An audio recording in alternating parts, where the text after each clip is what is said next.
Good morning and welcome to the DFS Army YouTube channel. I am Razzle11 and you can find me on X at Razzle11Grinds. Going to take a look at some pitching for today, the 14th of April. It is Sunday. We do have an 11 game main slate. From my understanding, we have very little to worry about from a weather standpoint. Maybe some light rain in Chicago. But aside from that, a lot of wind blowing out, it looks like, by first glance at our weather station. So we definitely could be looking at a high scoring slate of games. But we are here for the pitching. This is my first look at the pitching for the slate. Gonna take a look right at the top. Some interesting matchups for the spend ups. Nobody over 10K. Really shocking. We've had very few guys at the 10K plus mark this year, um, which is good to see, but also it's kind of shocking. Zach Wheeler certainly in play. I'm definitely going to be on him.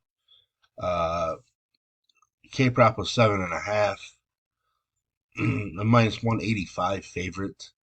I am shocked the game total is sitting at 9 in this one, but Zach Wheeler is certainly going to be one of my options.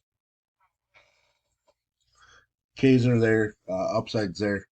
Wasn't super sharp against St. Louis, but is back home. Familiar spot. Still trying to figure out why he was only 7,600. I know it was against Atlanta, but he's had success against them in the past. Uh, the big matchup that stands out to me here is Corbin Burns as a minus 192 favorite. K prop of 7.5 as well, taking on his former squad that traded him to the Orioles. Wasn't particularly sharp 2 starts ago. Started out a little rough against Boston in the last start. Settled in. K's haven't been as strong. And the biggest issue here is taking on a hot Milwaukee squad. Um, I'm going to be on Burns. Uh, I believe in some narratives when it comes to pitchers, especially. And I know he, excuse me, he kind of wanted to be dealt out of Milwaukee for a while after that arbitration issue last year, I believe it was. I think there's going to be some motivation here, potentially against a Milwaukee lineup that is without Yelich again. Uh, I know there's going to be people that see that Milwaukee's been hotter, um, and it's not some slam dunk spot for him, but I really like the spot. So I am going to definitely go overweight on Burns. May burn me, no pun intended, but I like that revenge spot. Blake Snell, probably not going to make my pool. He's going to be the first guy I'm looking at fading. Some revenge against Tampa Bay. This is a revenge spot where I think would really come in if I felt like Snell was sharp. Uh, but having missed all of spring training and then only throwing simulated games leading up to his debut with San Francisco, I think he's a bit rusty. I think it's going to take him a few starts to get it going. If this matchup happened like a month from now, I would be all about Blake Snell because I truly believe there is some revenge narrative for him against Tampa Bay based on that World Series and how he was yanked when he should not have been. Uh, he does feel like one of those guys that takes some revenge seriously. So uh, I just can't get there. I need to see him throw, you know, a strong performance or two because 3 innings and 72 pitches, not really going to get it done. And he does rack up high pitch totals, in 4 and 5 innings, but he's still going to work through some rust for a while. So I'd rather let other people ride that train a little bit. Vivaldi, I think he's perfectly fine. I just have no interest in using him against Houston. I'm trying to take a look here at the line. He is a very slight underdog. Game total of 8.5. It's not terrible. Uh, I'm just not really excited about picking on them. I don't not see a K prop listed for him currently on DraftKings, so he's just another guy I feel like we can fade and feel completely fine about. I'm more interested in Charlie Morton. Uh, K prop of 5.5. Juice on the over. It's intriguing enough. A minus 148 road favorite. I think Morton's perfectly viable. Coming off a rough start against the Mets. Control was an issue. There's some worry there, but it is Miami. Miami picked up just their first win at home. I believe it was yesterday, so not a potent offense. Jesus Luzardo, I don't think I can go there, especially against Atlanta, but uh, he would be a guy that I would be looking to jump on as people have kind of talked about jumping off here based on his recent starts.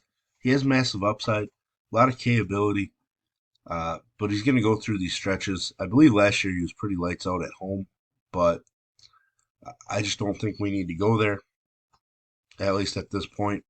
I'll dig into some numbers, after I get done with this video, and maybe he makes my pool, but I just have a feeling he's not going to do it. Same with Mitch Keller, not going to get there. Uh, Started to bounce back last game. It was against the weaker Detroit lineup. I don't really need to pick on Philadelphia, even though Philadelphia bats themselves haven't been ridiculously dangerous to me in the season. He's a sizable road underdog here. K prop of 5.5, so Ks are expected, but I just don't think we have to go there. Flaherty is a guy that I think I'm going to be heavy on. Rough start last time against a weaker Oakland squad. Did dominate a weak White Sox squad. As a Twins fan, I don't really like today's lineup. I did pop just before I started this. So I think Flaherty is very interesting. He's very volatile. I would not want to rely, on 50% Jack Flaherty or anything. Small favorite, minus 115. I think his K prop of 5.5 is not overly strong or anything, especially because the juice is on the under. But I just do not like that Minnesota Twins lineup today at all. Cole Reagans, K prop of 6.5, a minus 118 road favorite. Slowly coming around on Reagans, even though I wasn't really on him against Houston. Did dominate a tough Baltimore squad. The Mets lineup been pretty weak for much of this season. I know we're only a few weeks in, but Reagan's at that price, probably going to draw quite a bit of ownership. So uh, another guy in there, Barrios, going to be very high on him again. I was recently high on him against Seattle. That 7,100 price tag seemed ridiculous against a team striking out as much as Seattle. Now he takes on a weak Colorado offense. Uh, I haven't looked at any projected ownerships, but I have a feeling Barrios is going to be very popular at this price point. He has a minus 250 home favorite. K prop of 6.5.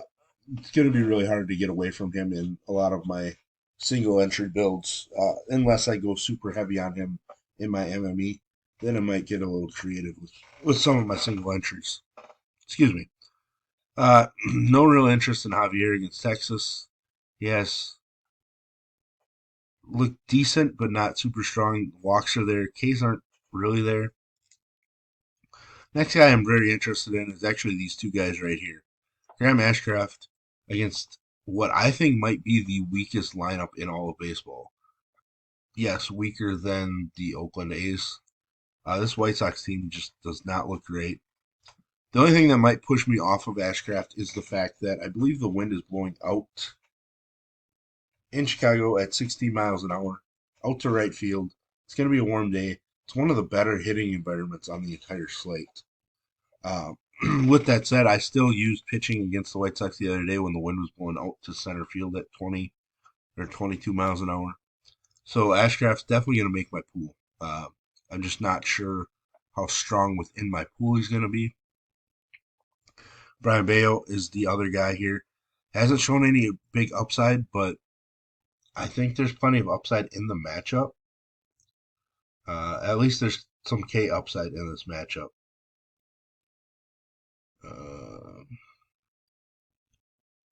some reason, I'm not seeing well, it is blowing out to left at 15 miles an hour. So there's some worries about the hitting weather in Boston. K prop of 5.5, nothing amazing. So minus 135 favorite, but the game total is 10. So uh, I would guess that I go maybe a 15% type play, but he is somebody that is going to make my pool just because I believe there are Ks in that lineup. So I'm playing for the upside. Uh, I can live with him sucking, basically. Um, Bailey Ober, interesting at 6,600, put up a dominant performance against an elite Dodgers offense after he was absolutely destroyed by Kansas City. Uh, don't really know what to expect out of Ober, but I think we have to include him in our pool based on how he performed against the Dodgers. No real interest in anybody down here. Buto, great first performance. Maybe he's going to carry some ownership. I'm not really sure. Um, I like the way the Kansas City offense is playing right now, so I'm not really interested in a guy like Buto. Nobody down here. Definitely not taking Kyle Freeland. I'm not dealing with the opener situation in Tampa Bay. I absolutely hate it. Not picking on Baltimore. Uh, Tyler Anderson has looked great for the Angels. Uh, I have to feel like that's going to come back down to earth a little bit in that game of the 10 total. So right now I would prefer Bayo again over Anderson, just because I think the Angels lineup is weaker than Boston's overall. But maybe I shouldn't really be considering either. We'll see as I dig into the numbers. So there we have it. There's kind of my first look at the pitching for today's DraftKings slate.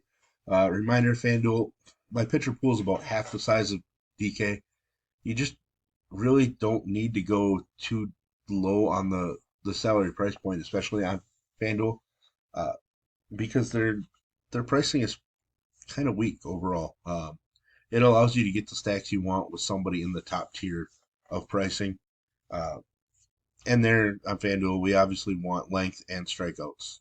We want guys that are going to strike out a bunch, and we want guys that are going to go 6+ innings or have a strong chance of going 6+ innings.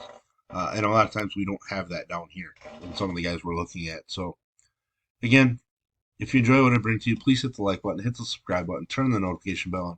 Get the alert anytime we drop videos here at DFS Army. And if you want to get access to our coaches, tools, cheat sheets, optimizer, Discord, etc., I will put links in the description below. You can use promo code RAZ, it's RAZ, for 10% off monthly. And as always, best of luck, everybody.